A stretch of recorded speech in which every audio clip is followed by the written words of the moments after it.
Mestre, eu preciso de um milagre. Transforma minha vida, meu estado. Nosso palestrante da noite chama-se Namur Borges Morales. Ele é supervisor da Justiça Federal de Brusque, Santa Catarina.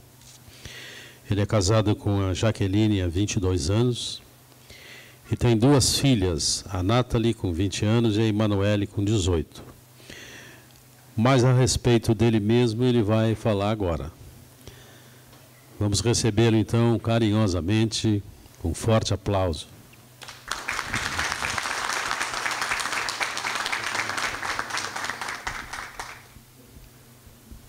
Uma boa noite a todos.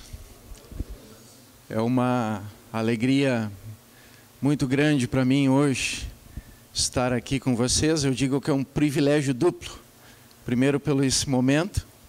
E segundo, porque é a primeira vez que, através da DONEP, eu posso falar um pouco daquilo que aconteceu na trajetória da minha vida, aqui mesmo na minha cidade natal. Sou daqui mesmo, da cidade de Porto Alegre. E para você entender um pouquinho, esse Morales aí, não tem nada a ver com o gás, não usufruo disso. Mas esse Morales é porque a minha família é espanhola. Meu pai, ele é estrangeiro e, na verdade, eu sou o início da geração brasileira da família Morales. E nós somos uma família onde tem meu pai e minha mãe e nós somos 3 irmãos. Meu pai, ele tem esses traços da cultura europeia muito forte. Então, ele sempre foi uma pessoa que nos privilegiou, a mim, meus irmãos, na questão cultural e na questão intelectual. Dentro desse processo, ele promoveu tudo o que a gente podia usufruir nessas duas linhas, e ele pagou as melhores escolas, melhores faculdades, mas cada um de nós, e eu digo nós, eu e os meus irmãos, usamos isso de uma maneira diferente. Eu sempre fui aquele filho mais enfático, né, nas suas linhas de ações. Então eu sempre me destacava de uma maneira muito forte na minha família, e isso promovia algumas situações que muitas vezes o meu pai tinha que me apoiar e até resolver determinadas situações que eu criava com a minha rebeldia e com a minha instabilidade emocional. Era uma pessoa bem agressiva e, como a gente diz no trivial, gostava de resolver tudo na porrada.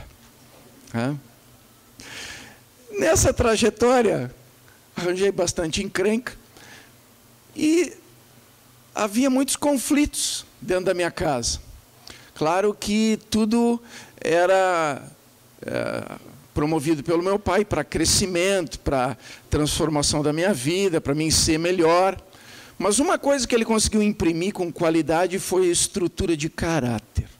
Se tem uma coisa que ele estruturou muito bem em seus filhos, é o caráter.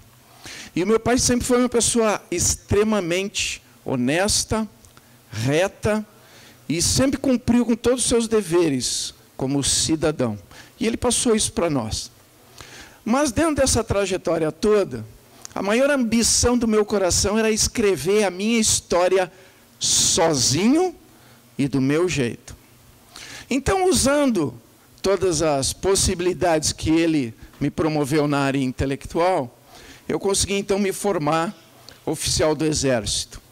Quando me formei, então, tive a oportunidade de, dentre a lista classificatória, escolher entre 2 maravilhosas cidades que me foram disponibilizadas para mim exercer o meu ofício. Uma delas era em Olinda, lá no Nordeste, e a outra era a cidade de Uruguaiana. E Uruguaiana, ela tem 2 olhares fixos sobre ela. Dependendo da maneira com que eu olho, ela é a última cidade ou ela é a primeira cidade do estado do Rio Grande do Sul. E lá eu então fui escrever a minha história do meu jeito, sozinho e na minha própria visão. E existe um ditado popular que diz assim: quer saber como é um homem, dá poder para ele. E eu, infelizmente, entrei nesse contexto. Cheguei lá, um excelente salário na época,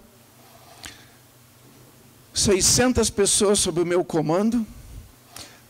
Logo que cheguei, já assumi o subcomando de uma das subunidades da unidade para onde eu fui designado.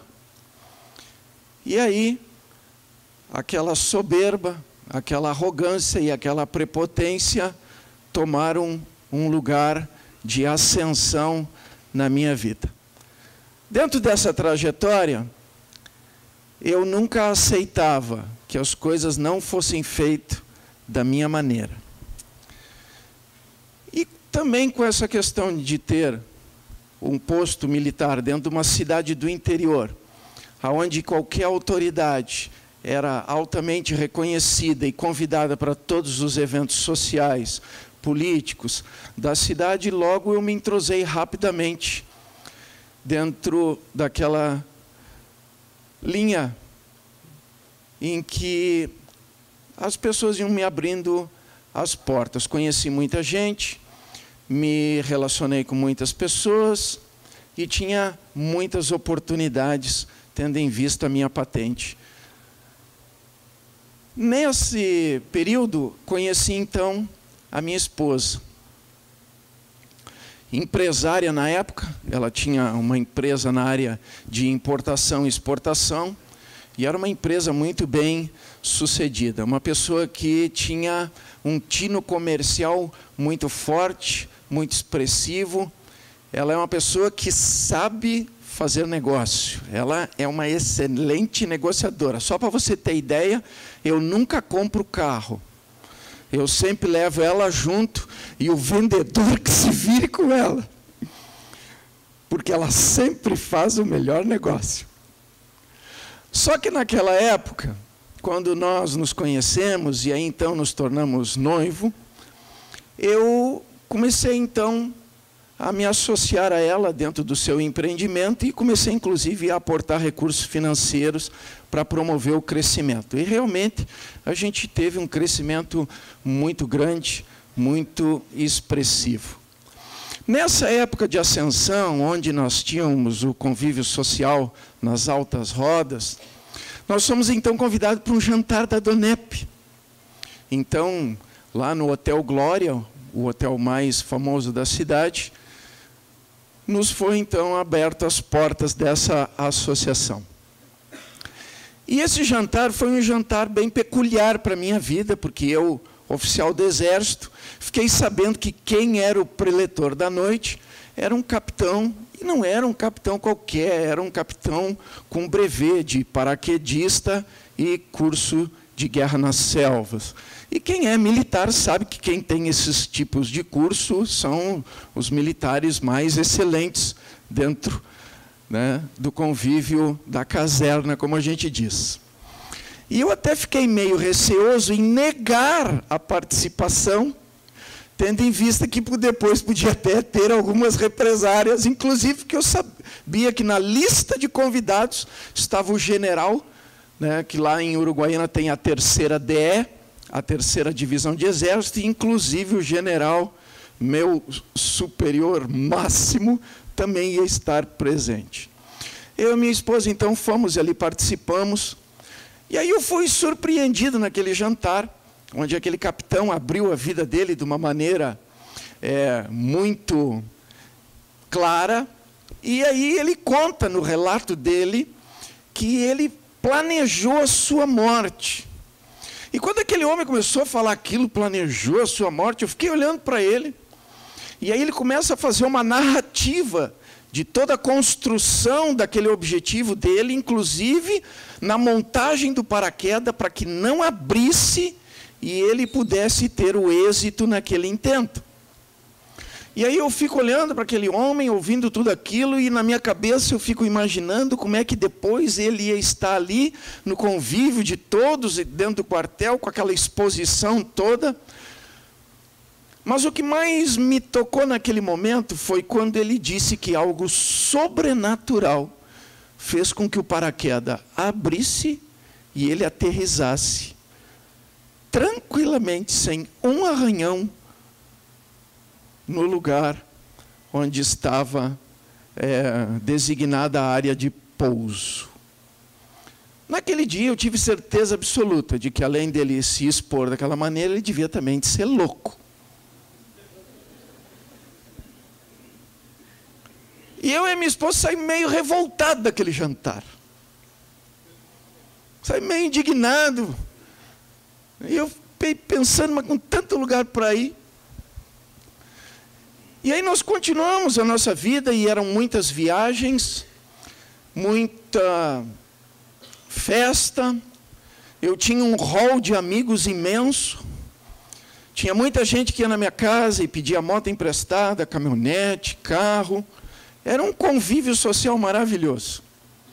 E dentro dessa trajetória toda, sendo eu com o perfil que eu defini agora no início, a minha esposa começou a enfrentar as maiores dificuldades dela dentro da empresa. E as dificuldades dela não eram financeiras, não eram nada que envolvesse a administração da empresa. O problema dela se chamava um só: namoro. Porque a última palavra sempre tinha que ser a minha. E eu olhava para ela, e no meu olhar eu tinha uma certeza absoluta de que ela era um soldado e só tinha 3 coisas para ela me dizer. Era sim, senhor, não, senhor, e quero ir embora. Eu tinha certeza disso. E isso criou vários problemas intensos, ao ponto de, dentre a vasta falta de sabedoria na administração da empresa, eu cometi os erros de emprestar cheque, mas assim, não eram cheques preenchidos, eram cheques assinados. E fiquei fiador de pessoas, porque afinal de contas, eram pessoas da minha mais alta estima. E quando a minha esposa vinha dizer para mim, não faz isso, aí é que subia aquele calorão e eu fazia.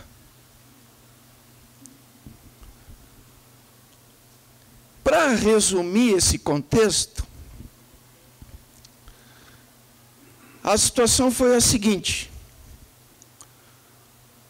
a decadência foi enorme, nós perdemos tudo. E nesse perder tudo, às vezes as pessoas pensam, a pessoa usa como uma linguagem qualquer perder tudo. O dia que nós saímos de casa, nós saímos com pessoas botando lençóis no chão e jogando todas as coisas ali, pegando aquilo pela ponta e jogando em cima de caminhões. Assim nós saímos de casa. Caminhonete, o carro e a moto foram as primeiras coisas que foram embora.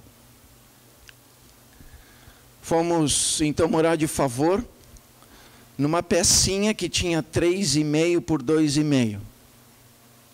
Não precisava mais do que essa medida, porque só sobrou o colchão de casal que nós colocamos no chão, uma poltroninha de 2 lugares, onde então a Nathalie, recém-nascida, nessa época, dormia,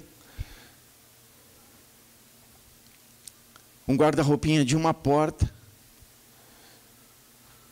e a situação se agravou extremamente. Além de todos os problemas de perda de patrimônio, bens, casa, carro, caminhonete, moto, dignidade, honra, além de perder tudo isso, nós ainda ficamos com dívidas impagáveis. Na época, como nós trabalhávamos com comércio exterior, nós tínhamos todas as movimentações em vários bancos e elas eram todas em dólares.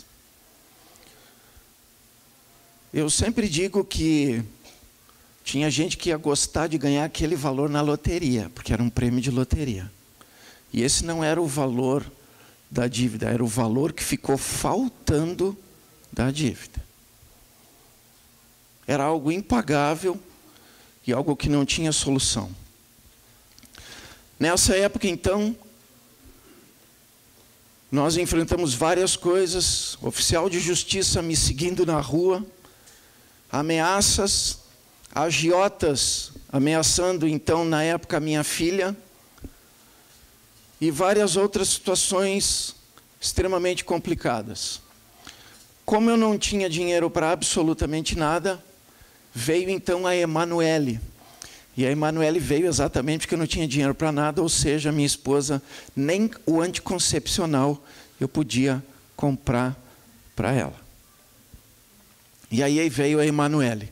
A Nathalie nem 2 aninhos tinha, e agora ela estava grávida da Emanuele no momento de maior decadência e de maior caos dentro das nossas vidas. Morando naquele lugar, sem perspectiva de nada, vivendo de favor daquilo que os outros podiam nos dar. E aí você pode pensar, mas se tinha tudo que era curso, e realmente, eu tinha um currículo enorme. Faculdades, cursos, formação militar. Peguei tudo isso e fui bater na porta dos então meus amigos. E aí eu descobri que aquela turminha que sentava para tomar cerveja comigo só tinha interesse em mim porque eu pagava a cerveja. Se foram os amigos, se foram os parceiros, se foi os benefícios dentro da sociedade, se acabou tudo. Dentre as muitas pérolas, tem algumas que eu nem gosto de referendar, até por questões para não expor a ninguém. Mas, dentre essa vasta lista, teve um empresário, só para você entender, que ele me disse assim: se tu não teve competência para administrar a tua empresa, tu quer fazer o que na minha?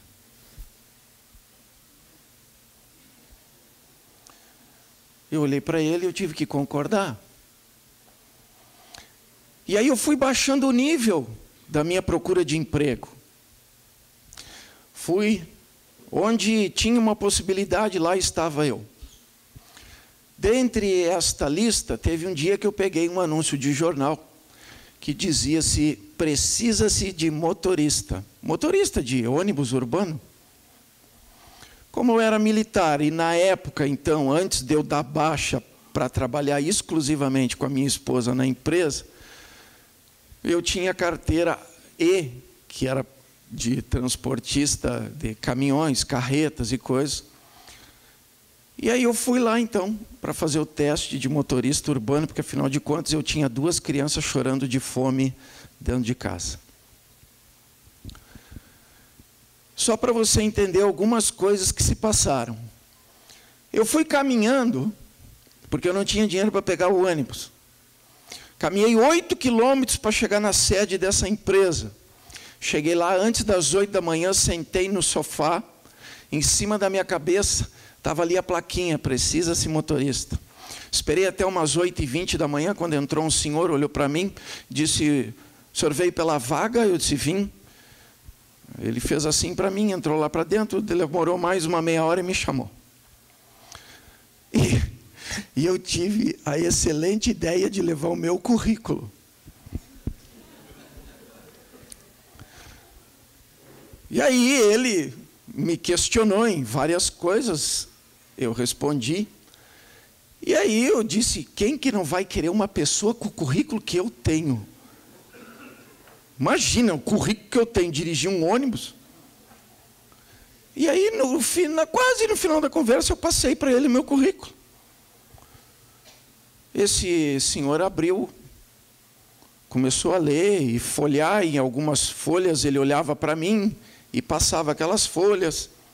De repente ele fechou, empurrou de volta, e ele disse: eu não posso lhe contratar.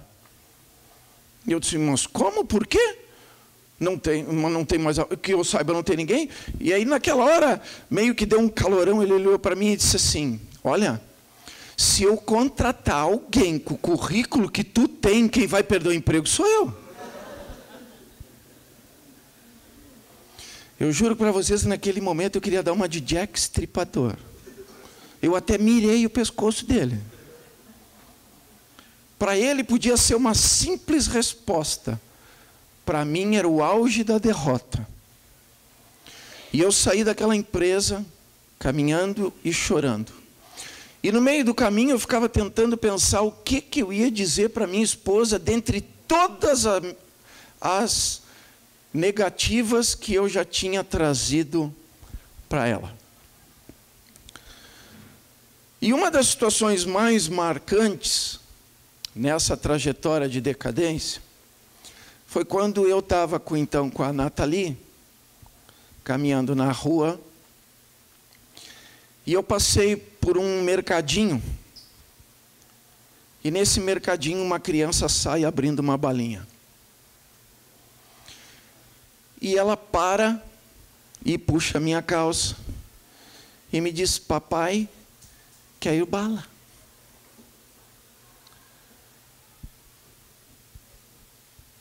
Parece ser uma coisa tão simples. Mas um pai responder para uma filha que ele não tem como dar uma bala, eu digo para vocês que emocionalmente e sentimentalmente não é nada fácil. Ainda mais quando ela começa a gritar, chorar, e um monte de pessoas param na rua. E eu começo a ler nos olhos daquelas pessoas que pai que eu era. Eu fui com ela chorando até em casa. Ela só se acalmou quando a minha esposa pegou ela no colo. E aí o desespero bateu. E aí eu consegui então um maravilhoso emprego. E eu digo maravilhoso emprego porque ele se tornou um grande problema para mim pelo seguinte: eu consegui trabalhar de comissionado num táxi. Não tenho nada contra os taxistas, mas o que aquilo promoveu? Porque aí eu trabalhava 24 por 24, era 24 horas rodando, 24 horas descansando, e eu ganhava comissão, era 30% de todas as corridas que eu fazia. Só que aí eu descobri que os horários de maior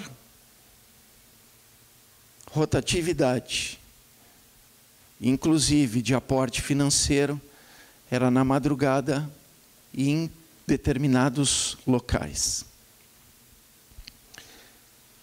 E eu fui trabalhar ali.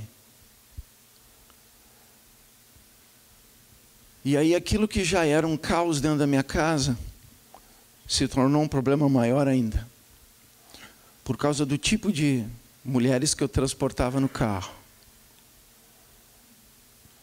E eu sempre digo, a gente pode enganar por muito tempo, mas não por todo o tempo. E aí quando eu e minha esposa tivemos um confronto muito grande,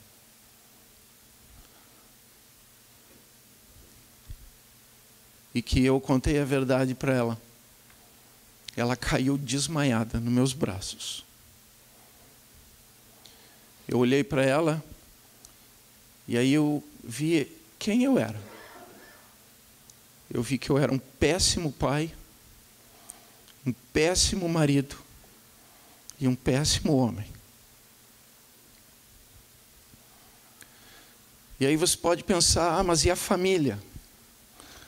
O meu pai foi a pessoa mais especial, porque ele me deu todo o apoio que ele podia me dar dentro dos limites.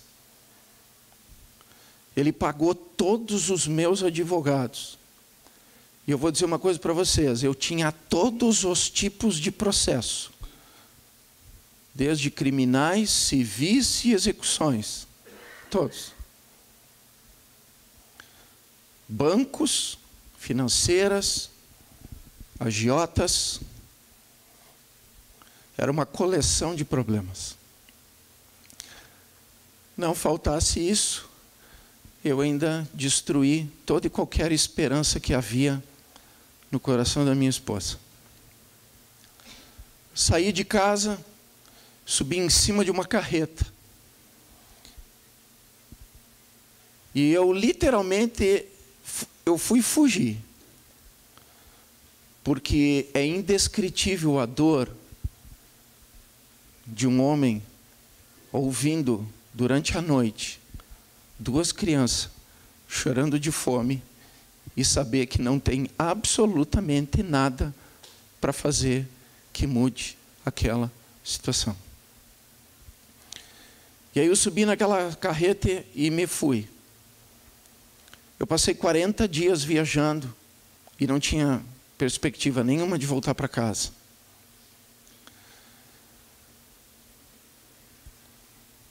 E aí aconteceu um fato muito importante. A Nathalie, nessa época, tinha um pouquinho mais de 2 anos, entre 2 e 3 anos. Ela se levantou na madrugada, próximo da manhã, e ela acordou a minha esposa. E ela disse assim: mamãe, vamos orar pelo papai. E a minha esposa olhou para ela e disse: que é isso, Nathalie? E ela ficou insistindo até a minha esposa levantar da cama, e você vai entender o porquê. E aí ela dizia: vamos orar pelo papai. E a minha esposa, sem entender, se levantou, e aí ela ficou ajoelhada, e ela botou o rostinho contra a parede. E aí a narrativa daquela situação que me foi passada foi que ela disse assim: Deus, tu conhece o meu papai, e eu te peço, Deus, que tu não deixe ele morrer agora. Enquanto a minha filha estava fazendo isso, eu estava batendo com a minha carreta em 6 veículos. Eu me acidentei, aonde eu vinha com a minha carreta e uma colheitadeira subiu em cima da pista, na frente do caminhão. Eu puxei o manete, a carreta começou a fechar o L. Eu tive que soltar o manete. Quando eu alinhei a carreta de volta, eu bati de frente numa outra carreta. Quando eu bati de frente, eu bati num ônibus, mais 2 veículos e mais outros 2 carretas que não chegaram a se envolver no acidente, mas participaram do acidente. A minha carreta parou dentro de um barranco, e ela só parou porque ela entrou no barranco.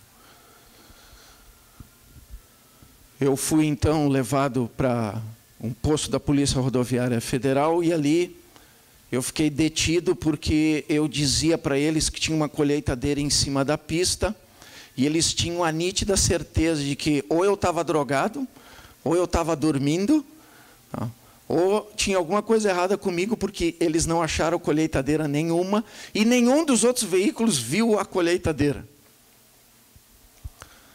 E aí eu ficava insistindo naquilo, e até que encontraram o então responsável pela colheitadeira, porque ele, quando subiu com ela em cima da pista e fez com que acontecesse aquilo, ele fugiu pelo campo.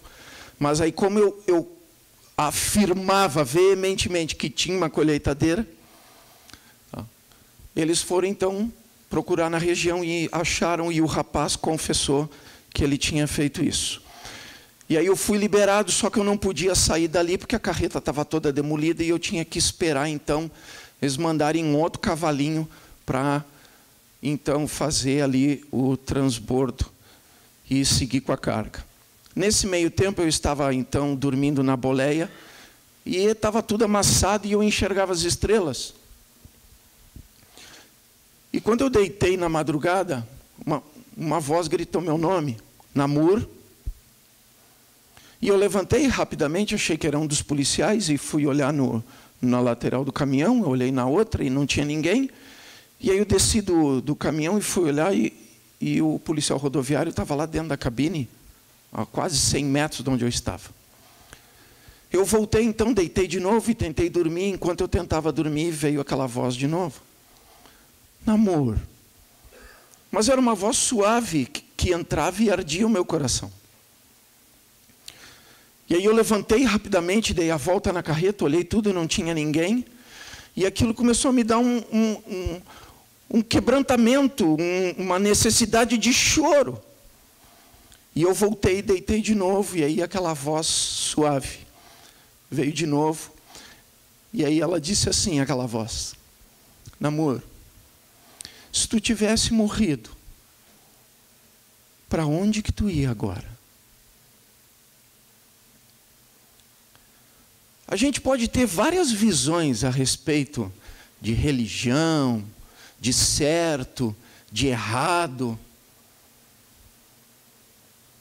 Mas, dentro de todos os meus conceitos, e até mesmo do meu ateísmo, eu sabia qual era a resposta.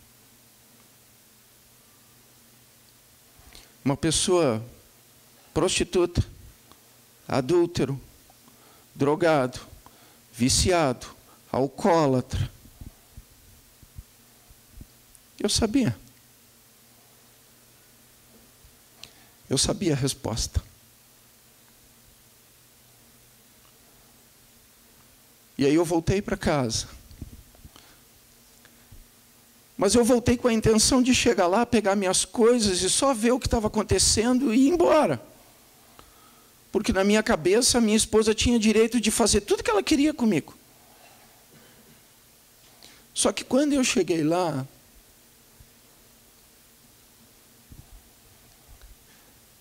ela me pegou pelas mãos, ela olhou no fundo do meu olho, e ela me disse: eu te perdoo. Pode ser uma palavra simples, mas para mim tinha um significado imensurável. Eu fiquei atônito um tempo, olhando para ela e tentando absorver aquilo.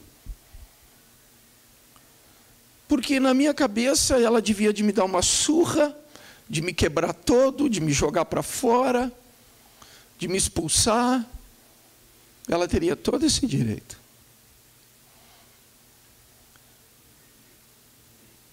Mas eu olhei nela e havia amor nos olhos. Havia sinceridade. Havia emoção. E aí ela me quebrou. E aí ela me explicou o que tinha acontecido com ela. Ela disse que tinha conhecido uma pessoa que tinha mudado a vida dela. Que ela tinha conhecido uma pessoa que tinha dado uma esperança nova para ela. Que levantou ela das cinzas e mostrou para ela que tinha um caminho onde ela podia trilhar de uma maneira diferente e conquistar coisas de uma maneira diferente, se ela desse a oportunidade. E aí ela me falou dessa pessoa que ela encontrou. Ela me falou de Jesus Cristo.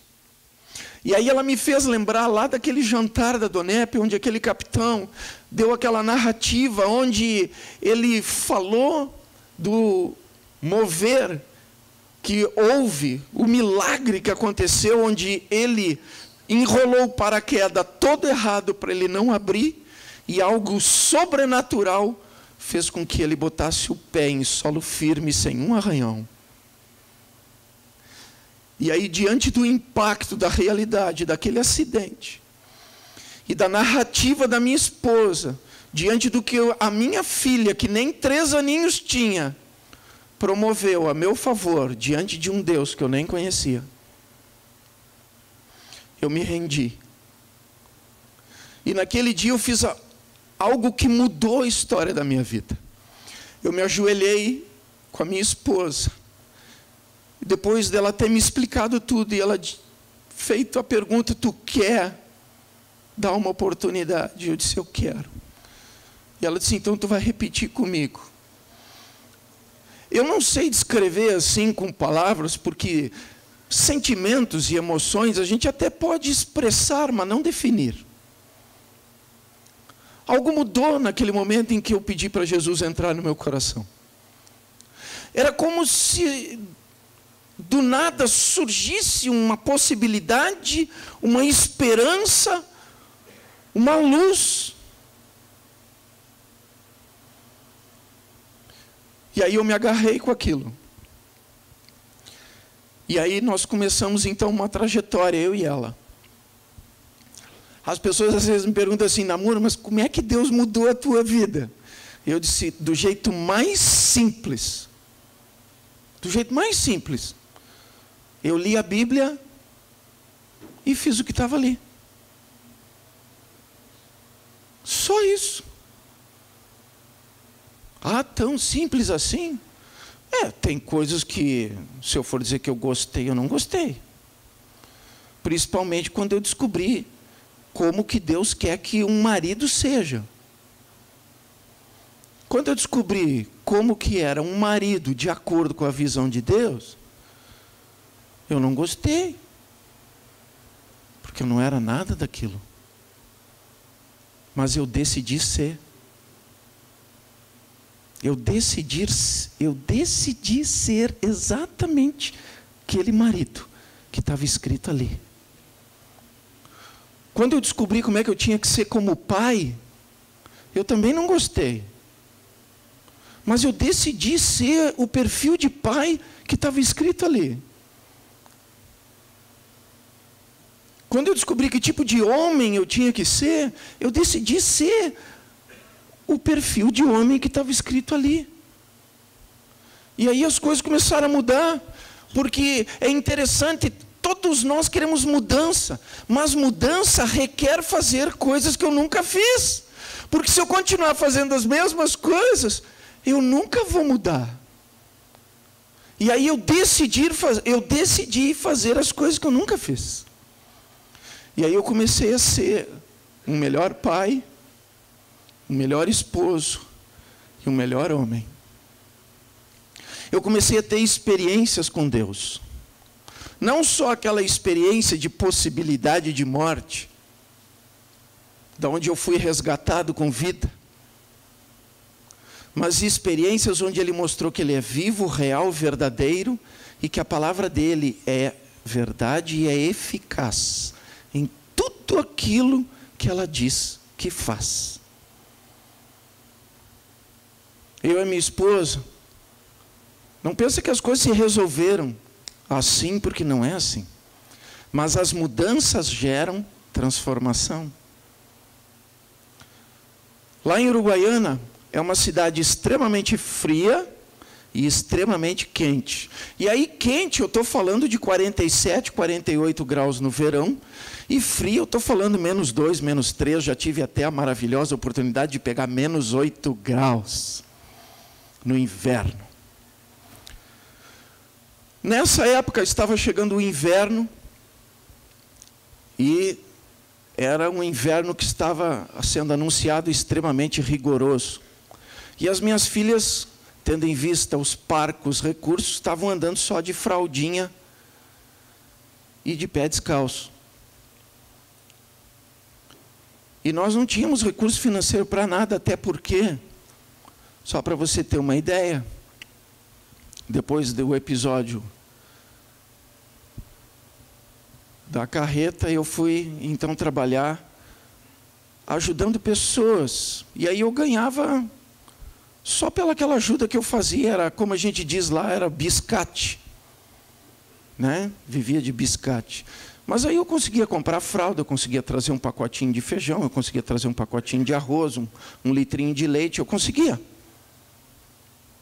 Só que comprar roupa e calçado era outra coisa. E aí nós aprendemos a orar.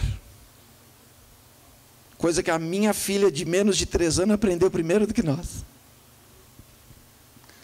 E nós começamos então a dizer para Deus: Senhor, aqui está escrito assim, assim, assim. Teve um dia, já então iniciado o inverno, a gente conseguiu algumas roupinhas assim para quebrar o galho, mas tocaram a campainha da porta. E eu era assim, cada vez que tocava a campainha, me dava um tremor do alto da cabeça até a planta dos pés. Pelo seguinte, sempre era cobrador. Ou era oficial de justiça, ou era alguém dizendo que ia me matar. Sempre. Então, cada vez que alguém tocava, eu tremia por dentro. E aí eu ia abrindo a porta, assim, meio de ladinho. Só que aí eu olhei, tinha um homem de amarelo com azul. E eu disse: meu, é o carteiro. Eu disse: lá vem outra intimação. Abri a porta, olhei para ele: senhor, que é o seu namoro? Eu disse: sou eu. Tem uma encomenda aqui para o senhor. Aí eu olhei, tinha uma caixa enorme nos pés dele. Eu disse: para mim? Tem essa encomenda, o senhor assina aqui. Aí eu assinei rapidinho, botei a caixa para dentro. Vá que ele muda de ideia, né? E aí abri rapidamente a caixa. Tinha todo enxoval de inverno. Para mim, para minha esposa e para minhas 2 filhas. E não era roupa usada, porque nós tiramos etiqueta por etiqueta de cada peça. Deus começou a mover as coisas. Tem um versículo que diz: e o meu Deus, conforme a sua riqueza em glória por Cristo Jesus, há de suprir cada uma das vossas necessidades. Esse era o versículo que eu lembrava a Deus. Porque o que eu mais tinha era necessidade. E aí começaram a acontecer coisas. E a gente começou a ver Deus trabalhando. E a primeira coisa que Ele restaurou fui eu mesmo. Porque o ser humano, ele tem problema com perdão. Mas tem problema maior ainda em perdoar-se a si mesmo.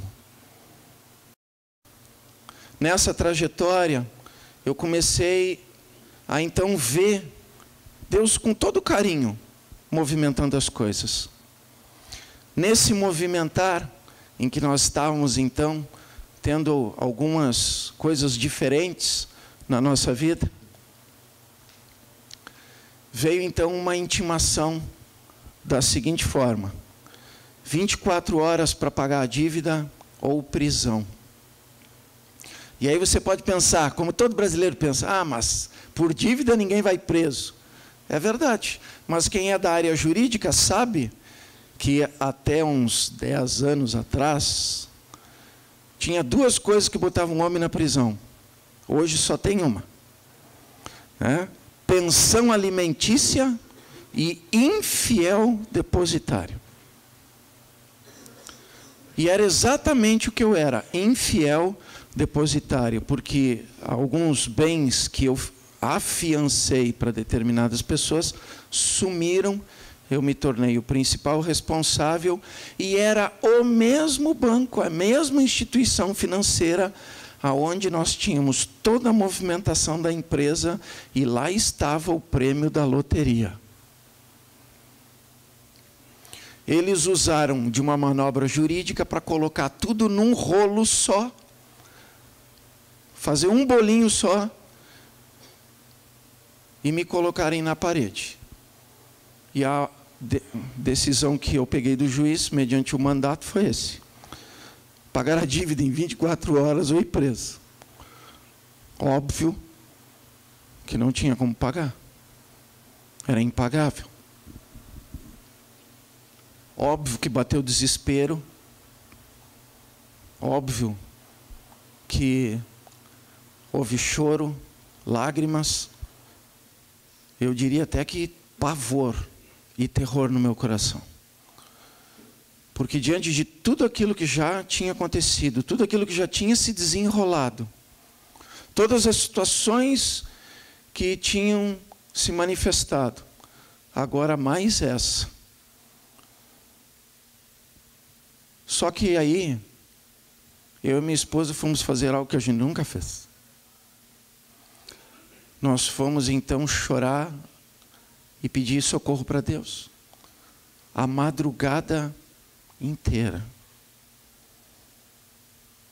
A madrugada inteira. E a gente só dormiu do cansaço. E a gente dormiu enquanto pedia socorro para Deus. Só que quando a gente despertou no outro dia, é aquilo que eu digo, não dá para expressar com palavras, mas tinha algo no meu coração que estava me dando paz. E aí você pode pensar, como é que alguém que vai ser preso em menos de 3 horas vai ter paz? Mas Jesus diz, eu vos dou a minha paz, não como o mundo a dá, mas uma paz que excede todo entendimento. E quando a gente tem Deus com a gente, é diferente, porque tem um outro versículo que diz, entrega o teu caminho ao Senhor, confia nele, e ele então tudo fará. E eu só tinha uma pessoa para me agarrar, era Deus. Só tinha uma pessoa para confiar, Deus. Só tinha uma pessoa para mim crer que podia mudar alguma coisa na minha vida, Deus. Quando faltava alguns minutos para fechar o banco, eu disse para minha esposa, eu vou lá no banco. Ela disse, o que tu vai fazer? O que eu vou fazer lá? Eu não sei, mas tem uma coisa dizendo dentro de mim que é para mim ir lá. Ela disse, mas como assim? Eu disse, olha, eu não sei, nem que eu vá lá me ajoelhar nos pés do gerente e chorar, mas eu vou lá. Eu não sei, mas algo está me dizendo que é para mim ir lá. E aí eu fui, cheguei no banco, faltava 5 minutos quase para fechar a porta, porque eu fui caminhando. Entrei lá, sentei na frente do gerente. Ele olhou para mim e perguntou o que eu estava fazendo ali. Eu disse, olha, eu vim aqui para ver o que a gente pode fazer. Aí ele disse, tá, qual é o número da tua conta? Aí ele pegou o número da minha conta, digitou, olhou na tela do computador, olhou para mim, olhou para a tela do computador, olhou para mim. E ele disse, namoro, eu não estou entendendo o que você está fazendo aqui. Eu disse, mas como assim? Vocês me mandaram um mandado? Eu vou ser preso daqui a algumas horas se eu não pagar a dívida. E ele olhou para mim e disse assim, olha, namoro, a tua dívida está paga? Eu disse, não está paga porque eu não paguei. Aí ele disse, não, está paga. Só que aí ficou uma questão ali muito forte, porque eu afirmava para ele que eu não tinha pago. E não tinha ninguém na cidade. E nem o maior agiota da cidade tinha nem 10% daquele valor. E outra, o maior agiota da cidade, o maior prazer dele era me pegar pelo pescoço e terminar o que ele queria terminar.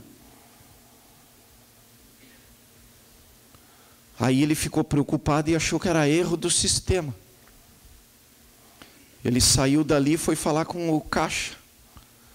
E aí perguntou, eu não sei qual foi dos caixas, eu sei que mandaram ele lá para o andar de cima, porque a tesoureira do banco sabia o que tinha acontecido comigo. Para encurtar a história, ele desceu, ficou aguardando ela vir. Quando ela chegou, eu estava sentado na cadeira. Ela olhou para mim, o senhor que é o seu namoro? Eu, sim, sou eu. Aí eu queria lhe conhecer. Eu olhei para ela, eu disse, ai meu Deus, será que eu estou devendo para ela? Eu disse, me conhecer? É assim, porque o senhor me deu um trabalho enorme para mim e para a minha equipe hoje. Eu disse, eu lhe dei um trabalho? Ela, sim. E aí ela deu a narrativa toda. Ela disse que chegou um homem na sala dela.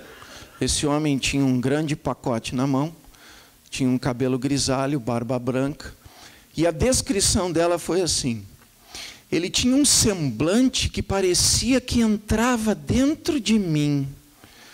Era um semblante tão intenso que parecia que ele sabia tudo da minha vida. Aquele homem me marcou. Um homem que eu nunca vi aqui na cidade.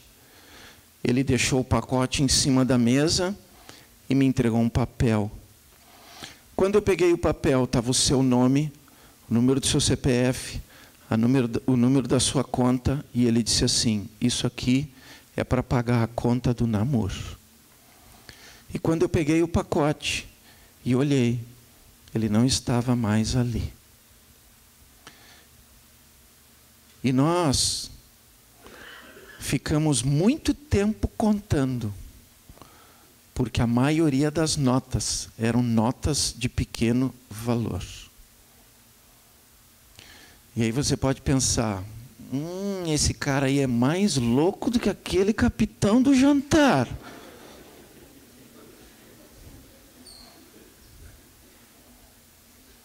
Mas está escrito ali: aos meus anjos dou ordem a respeito daqueles que hão de herdar a vida eterna. E está escrito ali: eu sou o dono de todo o ouro e de toda a prata. Se você me perguntar quem foi lá, humanamente eu vou dizer não sei. Mas sobrenaturalmente eu vou te dizer que Deus enviou um anjo com todo o dinheiro, centavo por centavo da minha dívida. E tem um outro versículo que diz assim, que Jesus veio para libertar os cativos. E se tinha alguém que era cativo, era eu. E eu vou afirmar uma coisa para você.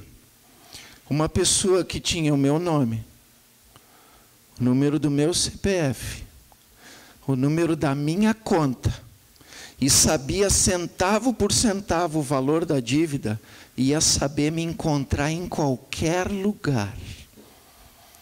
Eu dou testemunho por todos os lugares onde os capítulos da Donep lembram de mim. Até hoje, ninguém se apresentou como credor. Teve uma vez que eu estava num jantar da Donep, em Criciúma, e o dono do jornal, Jornal de Cri, Jornal de Criciúma, estava sentado na mesa. Ele fez um desafio comigo.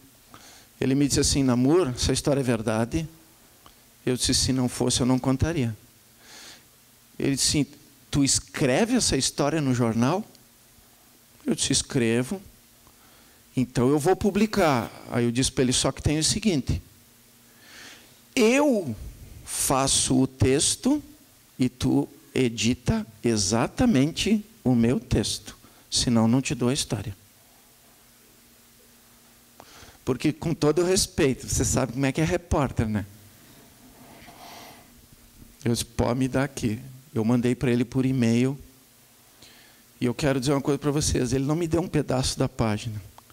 Ele botou a minha foto no meio e ele colocou a página toda do jornal, exatamente como eu narrei.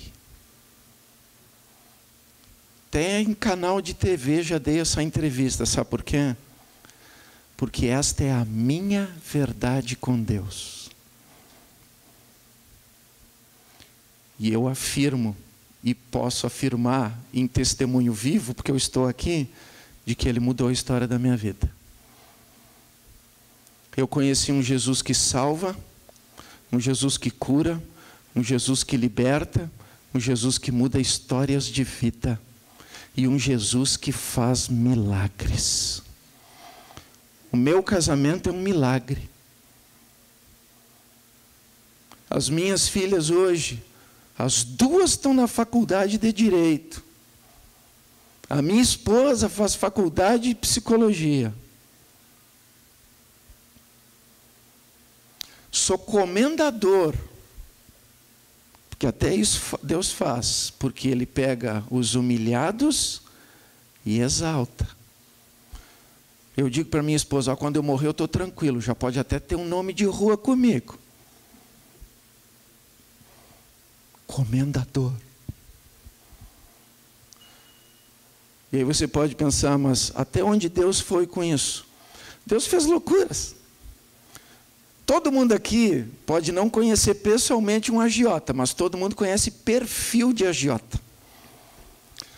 Vou contar só um dos casos que foi o mais facinho, vamos dizer assim, mais facinho de resolver, porque Deus foi na frente.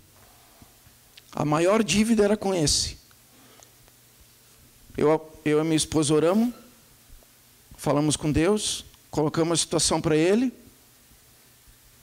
e aí Deus foi movendo as coisas.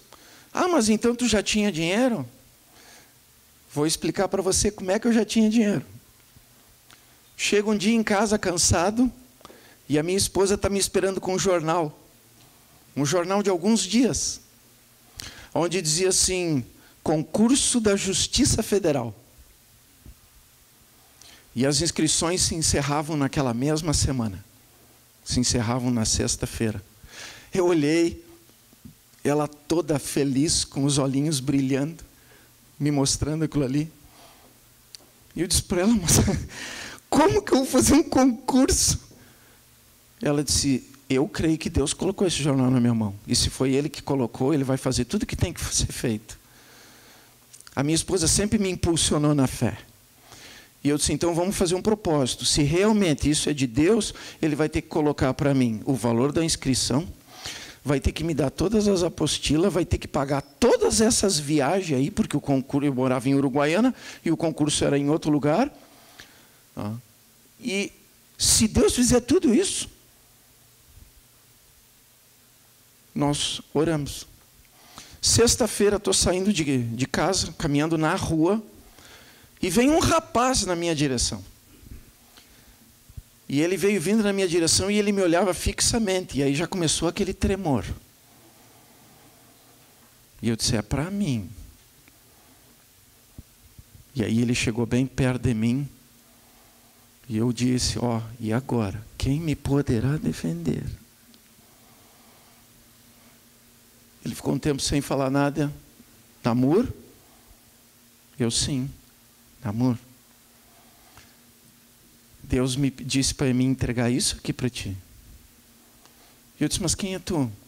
Ele disse, olha, eu vinha, Deus falou comigo, disse que era para mim entrar nessa rua, dobrar aqui, que eu ia encontrar uma pessoa que estava assim, assim, assim, com essa roupa que tu tá, e que o teu nome era Namor. Ele me abraçou, ele falou palavras no meu ouvido, e ele foi embora. Fiquei olhando para ele e segurando aquele envelope. Quando eu abri o envelope, estava o dinheiro exato da inscrição do concurso. Aí eu fui correndo para minha casa e fui lá, contei tudo para minha esposa. Ela disse, mas tu correu para o lado errado, vai lá no banco. Eu fiz a inscrição. Deus proveu todas as passagens, todas as estadias, tudo o que eu precisei. 3.856 candidatos para 4 vagas. Eu fui exatamente o 4º lugar. E o concurso que eu fiz era para outra cidade. Mas Deus um dia falou para mim assim, Namor, no lugar onde tu fostes humilhado, é o lugar onde eu vou te exaltar. Eu nunca entendi o que ele queria dizer com aquilo. Eu disse, como assim o lugar? Eu ficava procurando. Eu disse, bom, tem vários.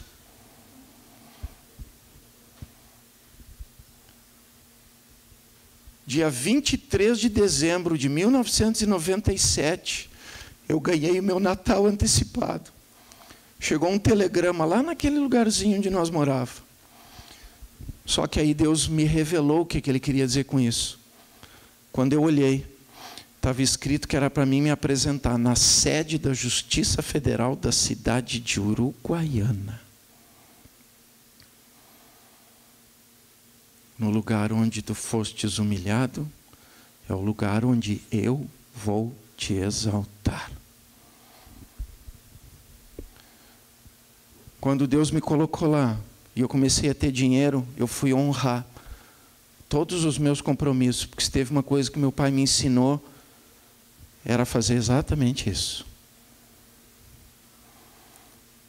Quando eu fui procurar esse agiota, para loucura minha, ele sentou comigo, eu contei para ele o meu testemunho. Esse homem chorou diante de mim. Eu perguntei se ele queria aceitar Jesus. Ele me olhou naquele momento, parou para pensar um pouco. Ele me disse que ainda não estava preparado para aquilo tudo. Mas aí ele me disse assim: Namur, vamos fazer o seguinte. Tu esquece todo o juro. Paga só o principal. E eu vou te parcelar em 60 vezes. Podia contar aqui muitos outros milagres. Mas eu digo que o milagre maior, entre todos os títulos que os homens podem ter me dado, o mais precioso é eu poder dizer que eu sou filho de Deus. Porque está escrito: mas a todos quantos nele creram, deu-lhes o poder de serem feitos filhos de Deus, a saber, aqueles que creem em Jesus Cristo. Eu nunca conheci.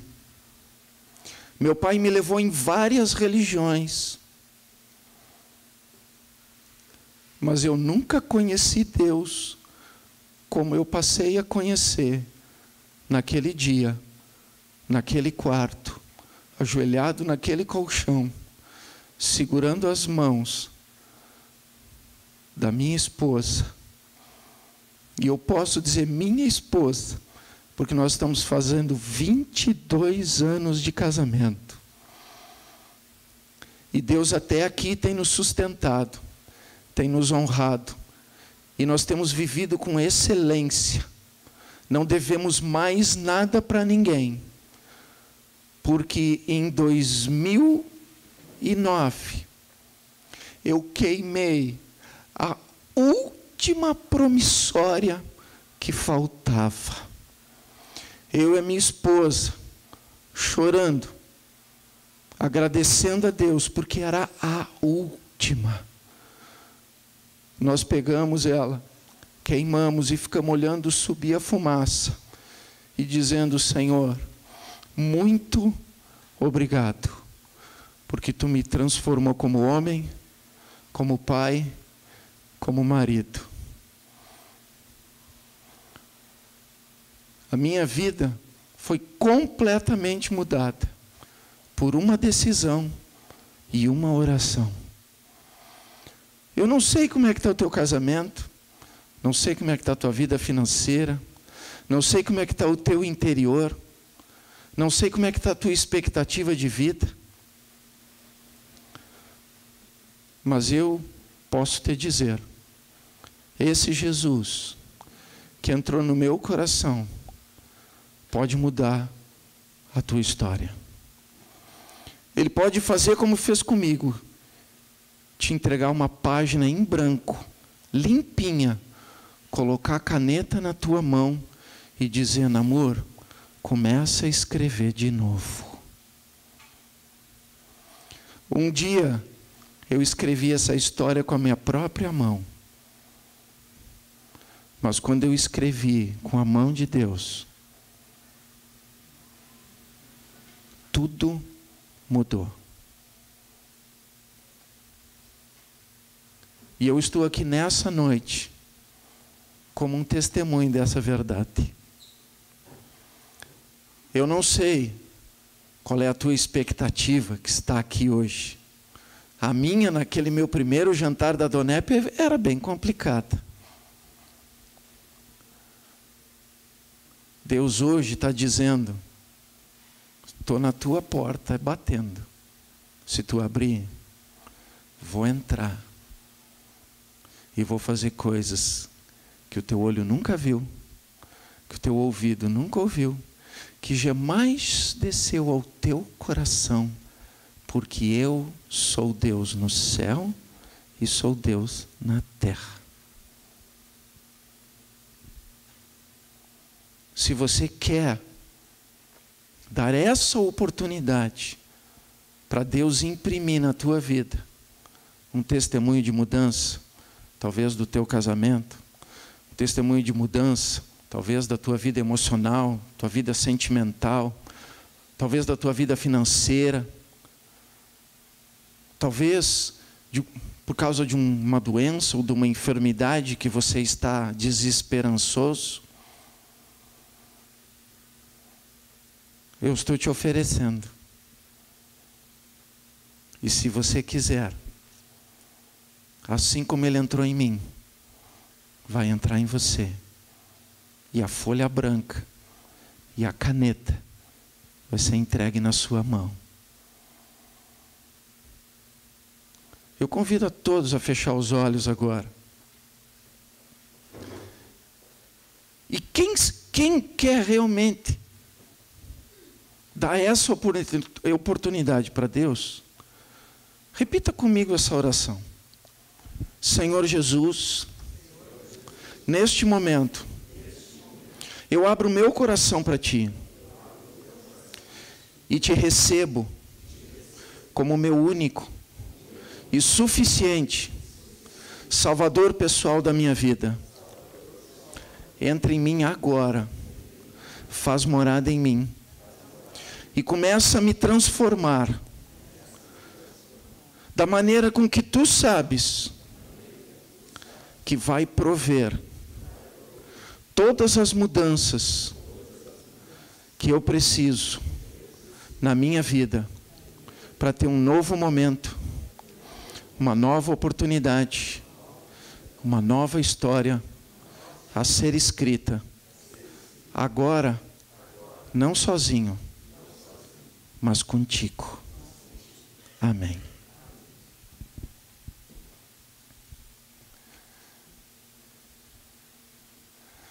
Sabe que quando eu olho assim,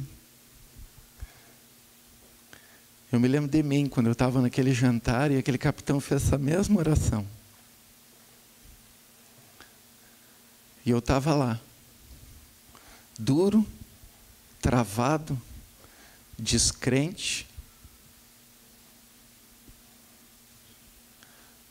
Mas aquele Jesus que ele apresentou para mim, eu conheci no acidente, porque ali está escrito: eu sou o Deus que te dá vida e vida com abundância. Eu morro a tua morte para que tu viva a minha vida. Eu conheci o Jesus que me libertou das drogas, dos vícios, do alcoolismo, do tabagismo. Eu conheci o Jesus que me tirou da escravidão, da prostituição, do adultério, do pecado.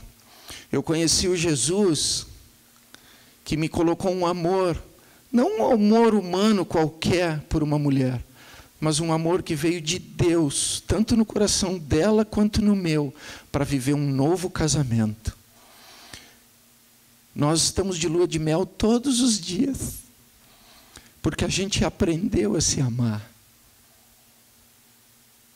A gente aprendeu a se perdoar e a perdoar.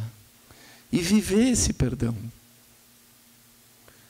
Eu conheci um Jesus que me honrou diante de muitas pessoas que para elas eu era nada, mas elas tiveram que um dia me abraçar e dizer: Namur, realmente Deus mudou a história da tua vida.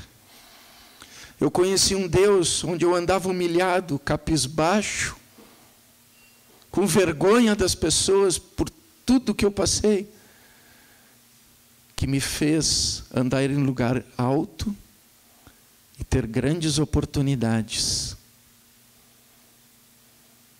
Eu conheci um Deus que tudo pode para aquele que nele crê. Se você nessa noite abrir o seu coração, eu te afirmo, tua vida não é mais a mesma. E se você ler o que está ali e praticar o que está ali, você vai um dia estar aqui onde eu estou, podendo transformar outras vidas. Então, já que eu tomei banho, estou cheirosinho, perfume importado, eu queria dar um abraço em todos que hoje abriram o seu coração. E se permitir viver isso com Deus. Sem constrangimento. Vem aqui na frente.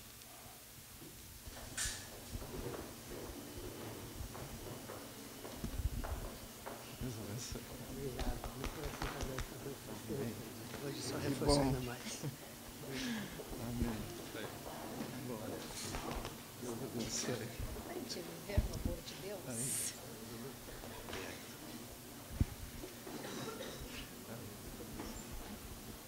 Eu agradeço a todos o carinho, a atenção e me coloco à disposição se alguém mais tarde quiser me procurar, tirar algumas dúvidas, né, fazer outra reportagem. Fiquem à vontade. Amém? Uma boa noite. Mestre, eu preciso